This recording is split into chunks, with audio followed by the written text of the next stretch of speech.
Okay तो hello guys, कैसे सब लोग, welcome back to another video. आज की इस वीडियो में मैं ड्रॉ कर रहा हूँ महेंद्र सिंह धोनी सर को। एंड जो रेफरेंस इमेज मैं ड्रॉ कर रहा हूँ वो कुछ ऐसी है। एंड ये सेम रेफरेंस इमेज आपको मेरे डिस्क्रिप्शन में मिल जाएगी, आप जाके वहाँ से डाउनलोड कर सकते हो।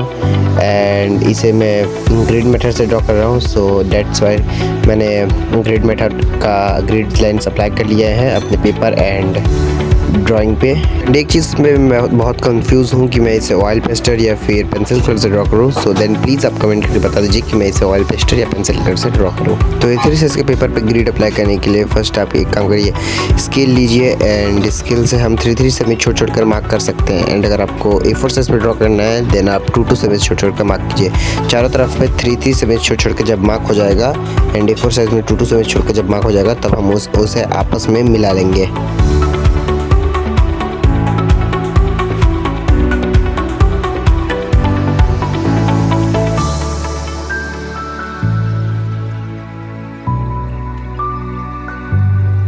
एंड ग्रिड अप्लाई हो जाने के बाद मैं ऊपर एंड साइड में सभी बॉक्सेस में नंबरिंग कर लूँगा। बेसिकली ऊपर में 10 बॉक्सेस तक एंड नीचे में 14 बॉक्सेस तक। एंड अब हम देखेंगे कि कौन से ग्रिड बॉक्स पे हमारा ड्राइंग आ रहा है। देन मैं देख रहा हूँ तो 3 और 4 नंबर पे हमारा आ रहा है, नीचे से 3 साइड पे एंड अपर साइड से मुझे 4 नंबर पे मिल रहा है। देन मैं वहाँ से आइज से स्टार्ट करूँगा ड्राइंग। एंड ये आउटलाइन वीडियो तो इसमें ज़्यादा कुछ बताने की और एक्सप्लेन करने की तो ज़रूरत नहीं है। देन आप वीडियो को देखो, ऑब्जर्व करो, जितना ऑब्जर्व करोगे उतना ही ग्रो करोगे।